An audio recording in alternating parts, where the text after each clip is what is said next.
No importa lo que te detenga, despierta tus sentidos con la fuerza del tigre y el poder de hierbas aromáticas legendarias. Tiger Balm actúa rápido para calmar, revitalizar y restaurar. Siéntete mejor y vuelve a disfrutar la vida con Tiger Balm.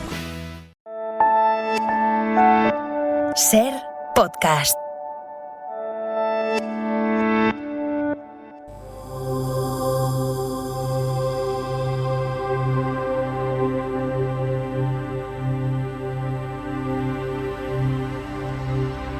Uno de los rasgos que destacó el propio comité en su decisión, que es una decisión razonada, era precisamente el excelente estado de conservación de este arte, no solamente de la Cueva del Castillo, sino de las 10 cuevas, incluida Altamira, que están incluidas dentro de esta declaración. La Cueva del Castillo es sabido por todos los especialistas y por gran parte del público ya, es uno de los sitios, un arte rupestre más importantes de Europa occidental, ¿no?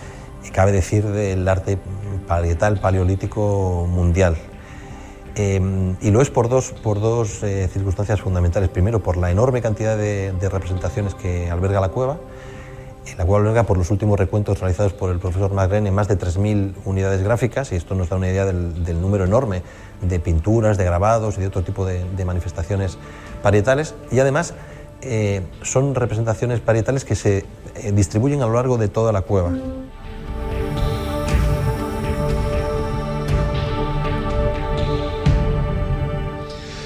Continuamos en Ser Historia en este programa especial que estamos haciendo desde Torrelavega, en el Centro Cultural Hermilio Alcalde del Río. Y escuchábamos ahora en un fragmento de un vídeo de la UNED hablando de la Cueva del Castillo a Roberto Ontañón, director de Cuevas Prehistóricas de Cantabria y director del MUPAC, ¿no? Hablaba precisamente de la Cueva del Castillo, pero bueno, es quizás un referente más, ¿no? de las muchísimas cuevas, ¿no?, que hay en Cantabria. Quizás la más conocida y también, ¿por qué no?, quizás la más importante es la cueva de Altamira. Y precisamente para hablar de ella y de cuevas y de prehistoria y de esos momentos fascinantes que se vivieron aquí en Cantabria pues hace decenas de miles de años, contamos con la antropóloga Pilar Fatás, que es directora del Museo Nacional y Centro de Investigación de Altamira. Pilar, bienvenida a Ser Historia. Muchas gracias, Nacho. La primera pregunta, esta vez la gente que piensa en Cantabria desde el punto de vista histórico, más allá de Juan de la Cosa y de otros referentes que hay, lo primero que piensa es en la prehistoria y en las cuevas. ¿Por qué aquí hay tantas cuevas y no en otros lugares? Bueno, pues lógicamente tenemos que retrotraernos a aquel momento, ¿no? Es cierto que en el momento, en la prehistoria, durante el Paleolítico, pues hay unas circunstancias que hacen que toda la cornisa cantábrica, es decir, Asturias, Cantabria y País Vasco, pues sea una zona pues que tiene cuevas, tiene unas condiciones, etcétera, etcétera, una climatología que hace que sea un buen sitio como para residir, digamos, ¿no? Pero es que entre esas tres comunidades autónomas, esa región amplia, es verdad que la zona centro es la zona de Cantabria y es donde tenemos esta gran acumulación de cuevas, no solo de cuevas geológicas, porque es verdad que hay una gran acumulación pues por las formaciones kársticas de esta comunidad, sino de cuevas que fueron habitadas y que por lo tanto hay restos arqueológicos y que además también fueron pintadas, grabadas, y por lo tanto está ese legado de quienes fueron nuestros antepasados y antepasadas, que es el arte rupestre paleolítico. Quizás cabría la posibilidad de que todavía quedan por descubrirse cuevas quizás en Asturias o en Euskadi que todavía no se han descubierto y que completarían un poco ese perfil cantábrico, ¿no? Incluso con parte también de Galicia, por supuestísimo, porque, insisto, es extraño que estén todas las buenas y bonitas, perdónenme mis amigos asturianos y vascos, están aquí en Cantabria, ¿no? Por lo menos las que mejor se han vendido, ¿eh? Bueno, no podemos olvidarnos de las maravillas que también tienen nuestros vecinos asturianos, como es la cueva de Tito Bustillo, o como la maravillosa cueva de Caín, por ejemplo, Santi Mamiñe, en el País Vasco. Sin duda alguna, quedan cuevas por descubrir, y de hecho en los últimos años se están descubriendo en la cornisa cantábrica y en otras muchas regiones civilizaciones europeas, cuevas con arte rupestre. Pero es que, a ver, eso es sorprendente, porque las cuevas siempre han estado ahí.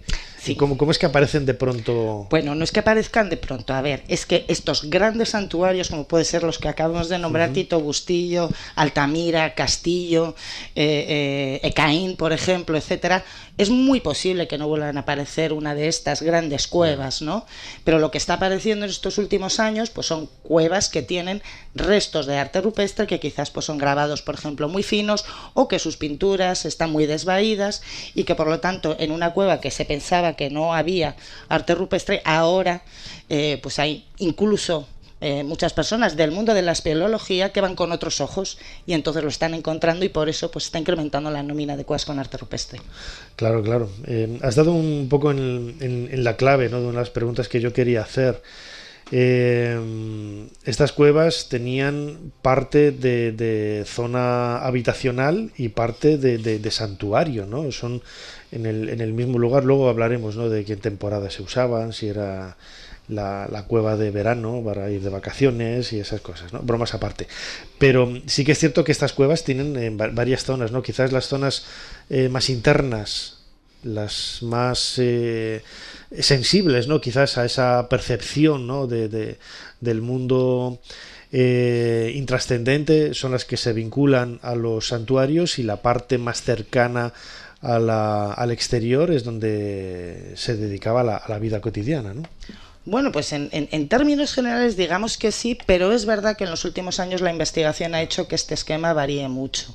Y ahora mismo estamos encontrando cuevas donde hay restos de vida cotidiana en el mismo sitio donde hay también arte rupestre. Estamos encontrando arte rupestre muy cerca, e incluso conocemos grandes cuevas de aquí de Cantabria como la cueva de Chufín, con esos grabados maravillosos que hay justo en la entrada de la cueva, además de las pinturas que hay en su interior. Con lo cual el avance de la investigación, que en estos últimos años está siendo muy relevante en el mundo del arte rupestre, está desvelando nuevos patrones de habitación y de su vinculación y de la vinculación espacial con el arte rupestre. Hay una gran variabilidad. Hay espacios como puede ser la cueva de Altamira, el techo de los polícromos, que está claro que estarían hechos pues para que muchas personas pudieran disfrutarlo y, quien dice, sí, hacer allí ritos, mitos, lo que fuera. Y en cambio hay otros espacios que son muy reducidos, en los que solo es posible que entre una persona y que por lo tanto solo una persona vea simultáneamente esas representaciones de arte rupestre, con lo cual los esquemas son tan amplios que hay un mundo de posibilidades y de hipótesis, que es lo que hace apasionante la investigación del arte rupestre. Claro. ¿Cómo nos tenemos que imaginar la vida hace 20.000, 30.000 años o 15.000, ¿no?, que es así un poco el paleolítico superior, ¿no? Grosso modo, hace 15.000 años, ¿cómo era la vida en aquel momento?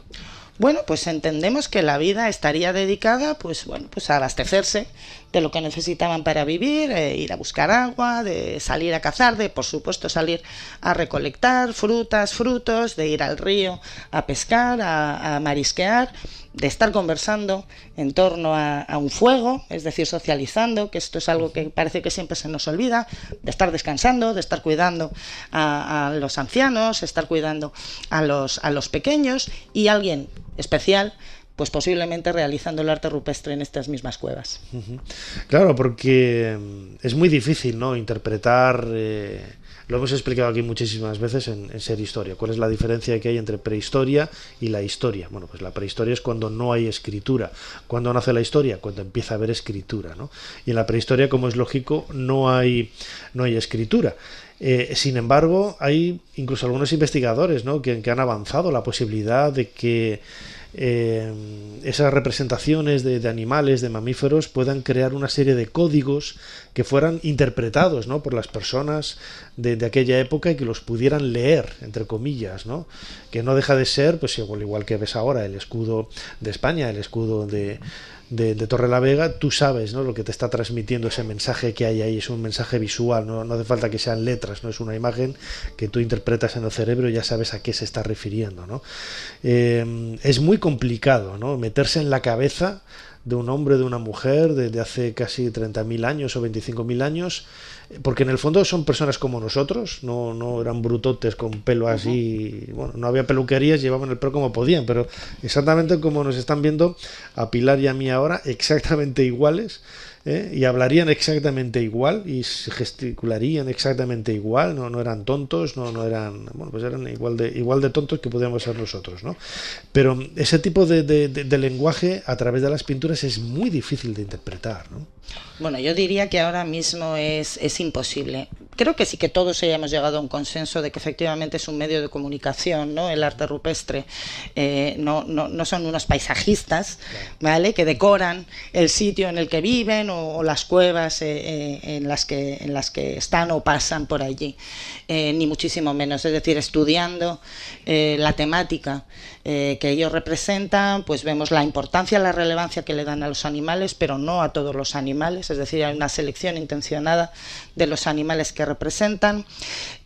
Por algún extraño motivo que no llegamos a alcanzar, no representan de una forma naturalista a las personas, a los humanos, a las humanas, sino que si lo hacen mezclan caracteres humanos y caracteres animales, lo que llamamos los antropomorfos, o la parte por el todo, es decir, las manos, las vulvas de Altamira y reconoces perfectamente. Pero vamos, todo, parece que lo han sacado un libro de ciencias naturales de ahora. En cambio, ves un paisanín y dices, parece un queco que he dibujado yo ahora aquí en una servilleta, ¿no? Llama la atención, ¿no? Y luego los signos, ¿no? Que sería como la tercera categoría, que los signos pues son formas abstractas que además son súper abundantes. Lo que pasa que casi que no se dan tanto en cuenta como los animales representados, ¿no? Pero son signos que tienen formas estereotipadas, que se repiten no solo dentro de una misma cueva, como pues en la cueva de Altamira, sino en cuevas a kilómetros. Es decir, tenían un significado. Pero como tú bien decías, es muy difícil o imposible tener el código que nos permita descifrar lo que digamos que eran símbolos, pero desde los animales, a cómo representaban a las personas, a esos signos, e incluso la composición entre ellos, ¿no? Claro, estamos pensando de vida en cuevas. ¿Cuánta gente podría vivir en una cueva? Pues hombre, dependía del tamaño de la cueva. Nosotros en Altamira calculamos, bueno, pues que podría ser un grupo de unas 30, 40 personas, digamos lo que se llamaría como una familia extensa, ¿no? Uh-huh. Es decir, varias parejas con sus ancestros, con sus descendientes y demás. En la cueva de Altamira sí que era un sitio que residían, ¿no? Un poco aludiendo a lo que comentabas antes, pero hay en cambio otras cuevitas que son pequeñas, pues que simplemente eran sitios donde residían cuando iban a una zona a cazar, por ejemplo. Uh-huh. O sea que también hay muy diferentes patrones de vida y luego sobre todo ese patrón de movimiento por el territorio. Eran seminómadas. Claro, que es un poco lo que marca también la identidad. Cuando decías ahora, Pilar, que se repiten algunas imágenes en diferentes cuevas que a lo mejor están distantes kilómetros o cientos de kilómetros. Ajá. Eso significa que esas comunidades se movían, ¿no? de aquí para allá y había seguramente pues contacto, ¿no? con otros grupos humanos similares a los suyos y de ahí nacía un poco pues la semilla de lo que llegamos hasta ahora, ¿no? Sin duda alguna. Es decir, viajaban las personas, con las personas viajaban las ideas, con las personas viajaban las herramientas, por lo tanto la tecnología, y me atrevería a decir que bueno, en ese momento, desde el sur de la península ibérica hasta prácticamente los Urales, hasta Rusia, hubo verdaderamente la primera comunidad cultural, digamos que era la primera Europa. Uh-huh. Y estas cuevas eran utilizadas también dependiendo un poco de la estacionalidad, ¿no? Imagino que sabrán, bueno, seguro, que se han hecho estudios de semillas, de frutos, que permiten saber cuándo, en qué época del año se ha utilizado estas cuevas, ¿no? Yo lo decía antes de broma, ¿no? Estas cuevas para el invierno y para el verano nos vamos a un sitio más fresquito, pero en realidad era así, ¿no? No hemos cambiado prácticamente nada en miles de años. No, efectivamente, porque básicamente lo que ellos se moverían en función de los recursos disponibles, lógicamente. Entonces, bueno, pues cuando hiciera más frío, digamos, y en las montañas pudiera haber pues más nieve, bajarían más hacia la zona litoral y en busca de esos ciervos que habría en las praderas frente a la costa, digamos, y en cambio en otros momentos pues subirían más hacia la montaña, pues a por cabras, etcétera, etcétera. Es decir, que ellos se movían también en función de los recursos.